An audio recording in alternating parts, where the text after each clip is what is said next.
Hello and welcome to literary synopsis. तो दोस्तों, आज की इस वीडियो में हम लोग एक बहुत ही इंपॉर्टेंट टॉपिक को डिस्कस करेंगे जिसका नाम है प्रैक्टिकल क्रिटिसिज्म। तो यार, इस टॉपिक में ना बहुत लोगों को कन्फ्यूज़न होता है, तो आज आप लोगों का सारा कन्फ्यूज़न क्लियर होने वाला है। तो दोस्तों, प्रैक्टिकल क्रिटिसिज्म को आई.ए. रिचर्ड्स ने 1929 में लिखा था। तो यार, इससे पहले कि मैं इस वीडियो को स्टार्ट करूं, आप लोग जल्दी से इस वीडियो को लाइक कर दो और अगर आप लोग नए हो तो इस चैनल को सब्सक्राइब कर लो। और हाँ यार, आपको इस वीडियो का कंप्लीट नोट्स भी डिस्क्रिप्शन बॉक्स में मिल जाएगा, तो आप वहां से उसे डाउनलोड भी कर सकते हैं।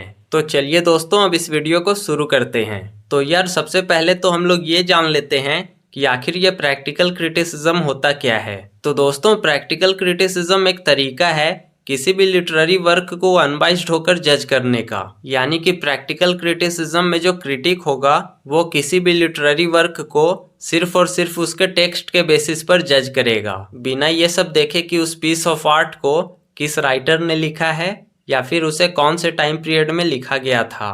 तो दोस्तों, प्रैक्टिकल क्रिटिसिज्म में एक क्रिटिक को बिना कोई एक्सटर्नल फैक्टर से अफेक्ट हुए एक पीस ऑफ आर्ट को उसके मेरिट्स एंड डिमेरिट्स के बेसिस पर जज करना होता है। जैसे कि मान लीजिए ये एक क्रिटिक है और इसको एक पोएम दिए कि लो तुम इस पोएम को पढ़ो एंड इस पोएम को पढ़ने के बाद तुम अपना ओपिनियन दो कि तुम्हारे अकॉर्डिंग ये पोएम कैसा है। तो प्रैक्टिकल क्रिटिसिज्म में ये क्रिटिक सिर्फ और सिर्फ इस पोएम के टेक्स्ट को पढ़कर अपना जजमेंट देगा, बिना ये सब देखे कि इस पोएम को किस राइटर ने लिखा है या फिर इस पोएम को कौन से टाइम पीरियड में लिखा गया था। क्योंकि दोस्तों, आई.ए. रिचर्ड्स के अकॉर्डिंग जब कोई क्रिटिक एक पीस ऑफ आर्ट को उसके राइटर के बेसिस पर क्रिटिसाइज करता है तो उस क्रिटिसिज्म में कहीं ना कहीं एक बायसनेस आ जाता है। जैसे कि मान लीजिए इस क्रिटिक का फेवरेट पोएट है विलियम वर्ड्सवर्थ, तो ये क्रिटिक इस पोएम को क्रिटिसाइज करते समय ये देखेगा कि अरे इस पोएम को तो मेरे फेवरेट पोएट विलियम वर्ड्सवर्थ ने लिखा है, तो इन्होंने जरूर अच्छा पोएम ही लिखा होगा।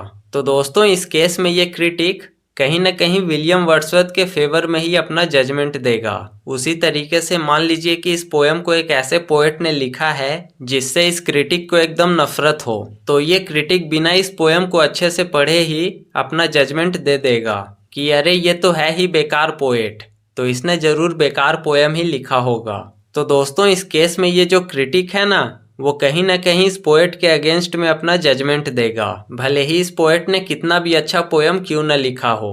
तो दोस्तों, इन्हीं सब चीज़ों को प्रैक्टिकली एनालाइज करने के लिए आई.ए. रिचर्ड्स ने कैम्ब्रिज यूनिवर्सिटी के कुछ लिटरेचर के स्टूडेंट्स के साथ एक्सपेरिमेंट किया था। तो दोस्तों, इस एक्सपेरिमेंट को करने के लिए आई.ए. रिचर्ड्स ने कुछ लिटरेचर के स्टूडेंट्स को सेलेक्ट किया था एंड उन्होंने 13 पोएम्स उन अलग अलग स्टूडेंट्स को दिया था कि तुम लोग इस पोएम को अच्छे तरीके से पढ़ो और पढ़ने के बाद तुम लोग अपना ओपिनियन बताओ कि तुम लोगों के अकॉर्डिंग ये पोएम कैसा है। एंड दोस्तों, उन्होंने इस काम के लिए अपने स्टूडेंट्स को 1 वीक का टाइम दिया था।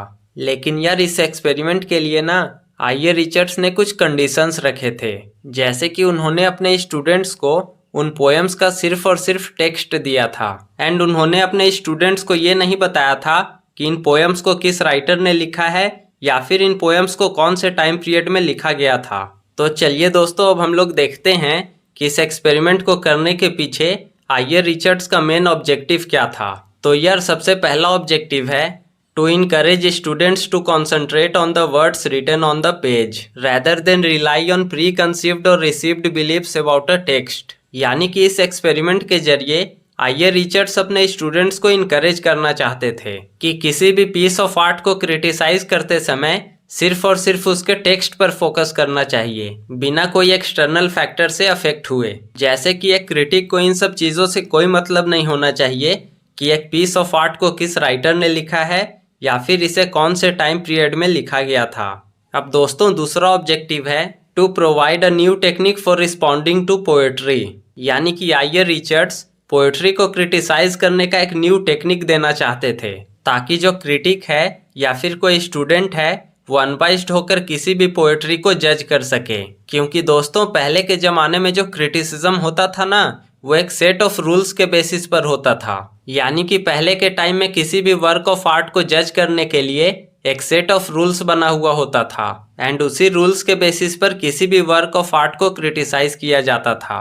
लेकिन दोस्तों आइयर रिचर्ड्स ने क्रिटिसिज्म का एक न्यू टेक्निक को इंट्रोड्यूस किया था, जिसे न्यू क्रिटिसिज्म के नाम से भी जाना जाता है। तो इनके अकॉर्डिंग क्रिटिसिज्म जो है वो किसी भी वर्क के टेक्स्ट के बेसिस पर होना चाहिए, ना कि किसी सेट ऑफ रूल्स के बेसिस पर या फिर उस वर्क ऑफ आर्ट के राइटर के बेसिस पर। अब दोस्तों थर्ड ऑब्जेक्टिव है to reform the teaching of literature, यानी कि आइयर रिचर्ड्स टीचिंग के फील्ड में चेंजेस लाना चाहते थे और वो अपने स्टूडेंट्स को ये सिखाना चाहते थे कि किसी भी वर्क ऑफ आर्ट को सही तरीके से कैसे क्रिटिसाइज किया जाता है। तो दोस्तों ये तो हो गया इस एक्सपेरिमेंट का मेन ऑब्जेक्टिव्स। अब यार इसके बाद आइयर रिचर्ड्स ने जो अपने स्टूडेंट्स को 1 वीक का टाइम दिया था उन पोएम्स को पढ़ने के लिए और अपना अपना ओपिनियन बताने के लिए, वो टाइम खत्म हो जाता है एंड सारे स्टूडेंट्स अपना अपना interpretation and judgement Iyer Richards को बताते हैं। लेकिन दोस्तों आइयर रिचर्ड्स अपने स्टूडेंट्स का रिजल्ट देखकर काफ़ी ज़्यादा परेशान हो जाते हैं, क्योंकि यार इनके स्टूडेंट्स ने उन पोएम्स को सही तरीके से इंटरप्रेट नहीं कर पाया था। तो आइयर रिचर्ड्स इन स्टूडेंट्स का लो लेवल देखकर काफ़ी ज़्यादा चिंतित हो जाते हैं और वो सोचते हैं कि जब कैम्ब्रिज यूनिवर्सिटी के स्टूडेंट्स का ये हाल है तो बाकी सबका क्या होगा। अब दोस्तों प्रैक्टिकल क्रिटिसिज्म में आइयर रिचर्ड्स उन प्रॉब्लम्स के बारे में भी बताते हैं जो कि उनके स्टूडेंट्स ने उन पोएम्स को पढ़ते समय या फिर उन पोएम्स को क्रिटिसाइज करते समय फेस किया था। तो दोस्तों फर्स्ट प्रॉब्लम है the difficulty of making out the plain sense of poetry, यानी कि आइयर रिचर्ड्स के स्टूडेंट्स को इन पोएम्स का सिंपल मीनिंग ही समझ में नहीं आया था कि इस पोएम में जो पोएट है वो कहना क्या चाहता है। तो दोस्तों ज़्यादातर जो पोएम्स होता है ना वो 2 तरह के मीनिंग को एक्सप्रेस करता है। तो एक तो सिंपल मीनिंग होता है और एक हिडन मीनिंग भी होता है जो कि पोएट अपने पोएम के थ्रू रीडर्स तक पहुंचाना चाहता है। तो दोस्तों आइयर रिचर्ड्स के स्टूडेंट्स को उन पोएम्स का सिंपल मीनिंग ही समझ में नहीं आया था, हिडन मीनिंग समझना तो दूर की बात है। अब दोस्तों दूसरा प्रॉब्लम है the difficulties of sensuous apprehension. तो यार किसी भी पोएट्री को पढ़ते समय ना रीडर के माइंड में एक राइमिंग पैटर्न बनता है, भले ही हम उस पोएट्री को अपने मन में ही क्यों ना पढ़ें। जैसे कि आप लोग सभी ने बचपन में पढ़ा होगा ट्विंकल ट्विंकल लिटिल स्टार, तो इसका हमारे माइंड में बचपन से एक राइमिंग पैटर्न बना हुआ है। तो अगर हम लोग इसे अपने मन में भी पढ़ेंगे तो कुछ ऐसा ही टोन में एक राइमिंग पैटर्न बनेगा। लेकिन दोस्तों जो आइयर रिचर्ड्स के स्टूडेंट्स थे वो इन सब राइमिंग पैटर्न्स को सही तरीके से अपने माइंड में इंटरप्रेट नहीं कर पाते थे। अब दोस्तों नेक्स्ट प्रॉब्लम है problem of imagery, primarily visual images. तो दोस्तों जब भी कोई रीडर एक पोएम पढ़ता है ना तो उसके माइंड में उस पोएम से रिलेटेड एक इमेज फॉर्म होता है। तो अगर हम उस पोएम को सही तरीके से इंटरप्रेट करेंगे तो चांसेस है कि हमारे माइंड में भी वही इमेज बनेगा जो कि उस पोएम को लिखते समय उस पोएट के माइंड में बना होगा। लेकिन अगर हम लोग उस पोएम को गलत तरीके से इंटरप्रेट करेंगे तो ये भी चांसेस है कि जो इमेज हमारे माइंड में बन रहा है शायद वो इमेज उस पोएट के माइंड में नहीं बना होगा जब उसने उस पोएम को लिखा होगा। तो आइयर रिचर्ड्स के स्टूडेंट्स के साथ भी कुछ ऐसा ही हुआ था कि वो लोग पोएम को पढ़कर इमेजरी को सही तरीके से विजुअलाइज नहीं कर पाए थे। जैसे कि मान लीजिए पोएम लिखा हुआ है नाइटिंगेल के बारे में और उनके माइंड में इमेज बन रहा है कबूतर का। अब दोस्तों नेक्स्ट प्रॉब्लम है निमोनिक इररेलेवेंसेस। तो दोस्तों जब भी कोई रीडर एक पोएम को पढ़ता है ना तो उस पोएम में जो भी सीन्स या फिर जो भी फीलिंग्स एंड इमोशंस को दिखाया जाता है तो रीडर उन सीन्स को या फिर उन फीलिंग्स एंड इमोशंस को अपने लाइफ से रिलेट करने लगता है, जिसका कि पोएट्री से कोई लेना देना नहीं है। जैसे कि मान लीजिए एक पोएम है जिसमें पोएट बता रहा है कि कैसे उसकी लवर उसको छोड़कर चली गई थी, तो जो रीडर होगा वो उस पोएम को पढ़ते समय अपनी गर्लफ्रेंड को याद करने लगेगा कि मेरी वाली भी हमको ऐसे ही छोड़कर चली गई थी। तो दोस्तों आइयर रिचर्ड्स के स्टूडेंट्स ने भी उन पोएम्स को अपने लाइफ से रिलेट करके जज किया था। अब दोस्तों नेक्स्ट प्रॉब्लम है स्टॉक रिस्पॉन्सेस, यानी कि जब भी कोई रीडर एक पोएम को पढ़ता है और अगर उसके माइंड में उस पोएम से रिलेटेड कोई इन्फॉर्मेशन पड़ा हुआ है तो वो रीडर अपने इन्फॉर्मेशन के बेसिस पर उस पोएम को जज करने लगता है। तो कुछ ऐसा ही गलती आइयर रिचर्ड्स के स्टूडेंट्स ने भी किया था। अब दोस्तों नेक्स्ट प्रॉब्लम है सेंटिमेंटलिटी, यानी कि किसी भी पोएम को पढ़कर एक्सेसिव इमोशनल हो जाना एंड अपने इमोशंस के बेसिस पर उस पोएम को जज करना। अब नेक्स्ट प्रॉब्लम है इनहिबिशंस। तो दोस्तों इनहिबिशंस का मतलब होता है हेजिटेशन या फिर साइनेस। तो दोस्तों बहुत सारे रीडर्स पोएम को पढ़कर उसे ओपनली एक्सप्रेस नहीं कर पाते हैं या फिर वो लोग ओपनली अपना जजमेंट नहीं दे पाते हैं। तो आइए रिचर्ड्स के कुछ स्टूडेंट्स ने भी इन प्रॉब्लम्स को फेस किया था। अब दोस्तों नेक्स्ट प्रॉब्लम है डॉक्ट्राइनल एडहेशंस। तो डॉक्ट्राइनल एडहेशंस का मतलब होता है किसी बिलीफ से चिपके रहना। तो यार मान लीजिए एक रिलीजियस पोएम है जिसमें पोएट ने रिलीजियस चीज़ों के बारे में एक्सप्रेस किया है, लेकिन दोस्तों हर एक रीडर का या फिर हर एक क्रिटिक का अपना एक रिलीजियस बिलीफ होता है। तो इस केस में हर एक क्रिटिक अपने रिलीजियस बिलीफ्स के बेसिस पर उस पोएम को जज करेगा। तो आइए रिचर्ड्स के स्टूडेंट्स ने भी कुछ ऐसा ही किया था। अब नेक्स्ट प्रॉब्लम है टेक्निकल प्रीसपोजिशंस। तो दोस्तों कभी भी एक क्रिटिक को या फिर एक स्टूडेंट को किसी भी पोएम के टेक्निकल डिटेल्स के बेसिस पर उसे जज नहीं करना चाहिए, जैसे कि structure, form, rhyme, metre, tone etcetera. तो आइए रिचर्ड्स के स्टूडेंट्स ने भी इन्हीं टेक्निकल डिटेल्स के बेसिस पर उन पोएम्स को जज करने का गलती किया था। तो अब लास्ट प्रॉब्लम है जनरल क्रिटिकल प्रीकॉन्सेप्शंस। तो दोस्तों क्रिटिसिज्म को लेकर ना लोगों के माइंड में काफ़ी ज़्यादा कन्फ्यूज़न रहता है एंड इनके माइंड में क्रिटिसिज्म को लेकर ऑलरेडी एक प्री कॉन्सेप्शंस बना हुआ रहता है कि हमें क्रिटिसिज्म को इस तरीके से करना चाहिए तो उस तरीके से करना चाहिए, जिसके कारण लोग अक्सर गलती कर देते हैं। तो दोस्तों आइए रिचर्ड्स के स्टूडेंट्स ने भी कुछ ऐसा ही किया था।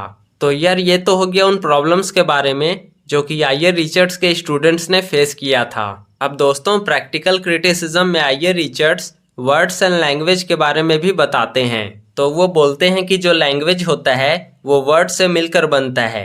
तो फिर एक रीडर को या फिर एक क्रिटिक को सबसे पहले तो वर्ड्स पर कमांड करना होगा, तभी वो लैंग्वेज को या फिर किसी भी वर्क को समझ पाएगा। तो दोस्तों आइए रिचर्ड्स के अकॉर्डिंग पोएम में जो वर्ड्स होता है वो मेनली 4 तरह के मीनिंग को एक्सप्रेस करता है। तो फर्स्ट है सेंस, सेकेंड है फीलिंग, थर्ड है टोन एंड फोर्थ है इंटेंशन। तो दोस्तों पोएम में जो वर्ड्स होता है वो सबसे पहले तो सेंस को एक्सप्रेस करता है, यानी कि पोएम में जो पोएट है वो अपने रीडर्स को कहना क्या चाहता है एंड इसे समझने के लिए एक रीडर को बार बार उस पोएम को पढ़ना होगा, तभी वो उस पोएम को सही तरीके से समझ पाएगा। और दोस्तों पोएम में जो वर्ड्स होता है ना वो फीलिंग्स को भी एक्सप्रेस करता है। तो यार ये जो सेंस और फीलिंग है वो एक दूसरे से कनेक्टेड है, क्योंकि जब तक हम पोएम के सेंस को नहीं समझ पाएंगे तब तक हमें पोएम का फीलिंग्स भी समझ में नहीं आएगा। अब दोस्तों पोएम में जो वर्ड्स होता है वो पोएट के टोन को भी एक्सप्रेस करता है, यानी कि पोएम में जो पोएट है उसका अपने रीडर्स के साथ एटीट्यूड कैसा है या फिर उसका अपने रीडर्स के साथ कम्युनिकेट करने का टोन कैसा है। एंड फाइनली दोस्तों जो पोएम में वर्ड्स होता है ना वो पोएट के इंटेंशन को भी एक्सप्रेस करता है, यानी कि पोएम को लिखने के पीछे पोएट का मेन मोटिव क्या है। तो अगर हमें किसी पोएम का इंटेंशन समझना है तो उसके लिए ज़रूरी है पहले इन तीनों को समझना। तो दोस्तों आई होप आप लोगों को ये वीडियो पसंद आया होगा और साथ ही आपको इस वीडियो का कंप्लीट नोट्स भी डिस्क्रिप्शन बॉक्स में मिल जाएगा, तो आप वहां से उसे डाउनलोड भी कर सकते हैं। So thanks for watching this video and if you like this video please hit the like button and also subscribe to my YouTube channel.